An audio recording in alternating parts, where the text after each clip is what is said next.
Hello YouTube, this is the Dbtgamer show, episode 152. And today I'm going to review Sin and Punishment, Successors of the Earth for the Wii Virtual Console and the Nintendo 64 in Japan. So, let's get started.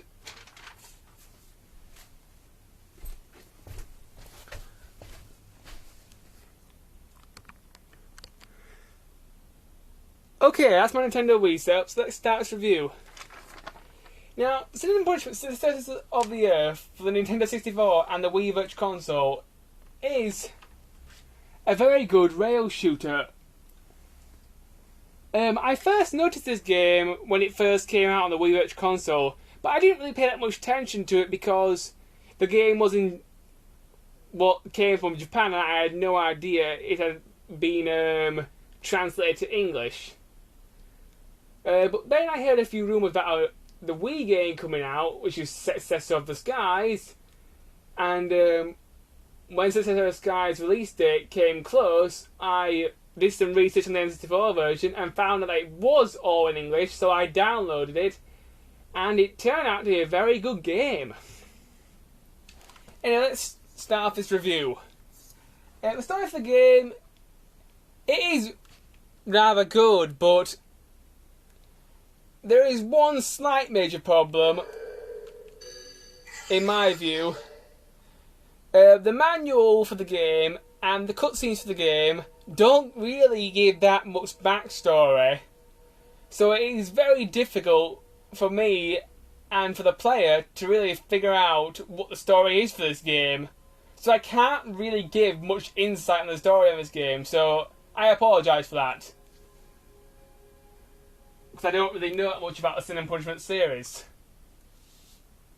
The graphics of the game are very good. Some of the best ones I've ever seen on the Nintendo 64.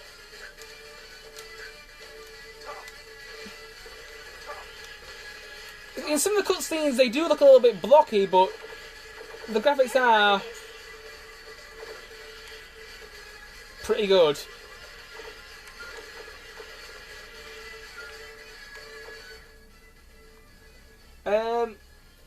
Multiplayer for this game is a little bit weird.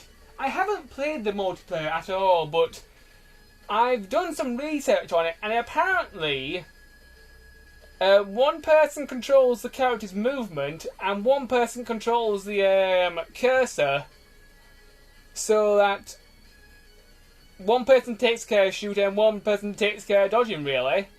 This sounds a little bit weird and a little bit pointless. So the multiplayer sounds a little bit weird, and I haven't really played much of it. Controls for the game. Well, the controller that I'm using is the Wii Classic controller. And controls for this, basically, left stick or the right stick moves your cursor around. The D-pad moves you. Double tapping left and right, you can do a barrel roll, I suppose. R jumps, hold down L to shoot. A switches your auto lock on. And that's pretty much it. The controls are very good and very simple. Gameplay of this game. The gameplay of this game is a rail shooter, but it's a very good rail shooter, and it's very, very hard and very, very challenging. This game was originally meant to be released in America and in the UK, I think, but the Nintendo 64 was coming towards the end of its life, and therefore Nintendo didn't release it in the UK or America. But I can't see why, because the Nintendo 64 kept having games made for it until late 2002. I mean, one of the last games made for it, I think, was Banjo-Tooie. So I don't quite see why they never released this game in America or the UK. But it's good that it's seen a release from the Virtual Console, and it is a very good game. It's definitely well worth the 1,200 Wii points I paid for it. But I do suggest you do some research before you track it down and buy it, because it is quite expensive for a Wii Virtual Console game. Good stuff about this game. Well, good stuff about this game is definitely the story, although it can be kind of confusing. The cutscenes are pretty good. The gameplay is good. One of the best things about the game is the way that the game designers converted the entire game into English. All the menus are in English. The cutscenes in English. They even redid the voice acting. There's even Japanese subtitles if you happen to be Japanese and you happen to be playing it in English. So the translation team has done an excellent job, so good job to you guys.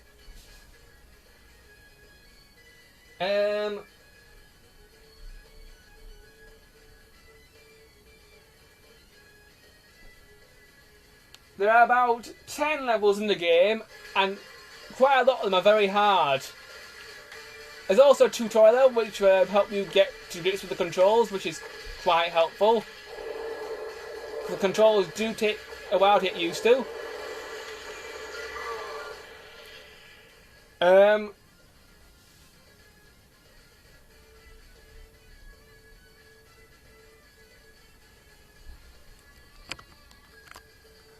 Okay, I'm back. The levels are quite long, and most of them are quite endurance tests. Some of those can take up to 3/4 of an hour to beat. The bosses, on the other hand, some of them are easy, some of them are hard. It just depends really how good you are at the game.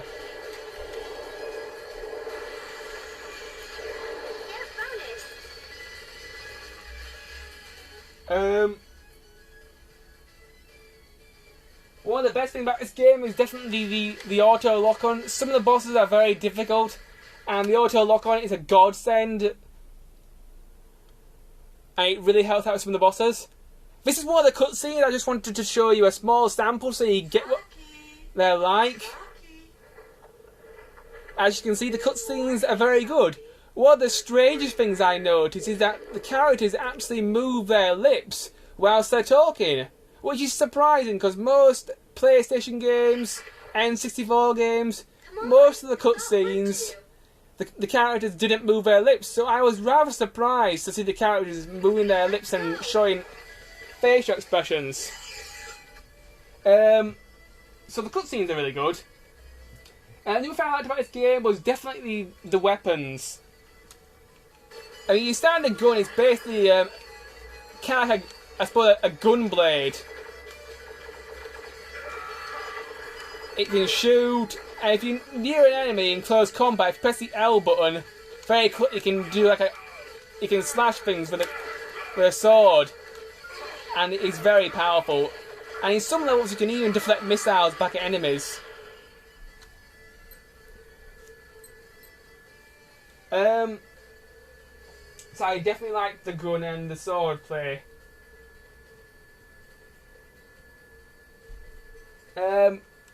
The final level of the game is insane. It's one of the hardest levels I've actually ever played.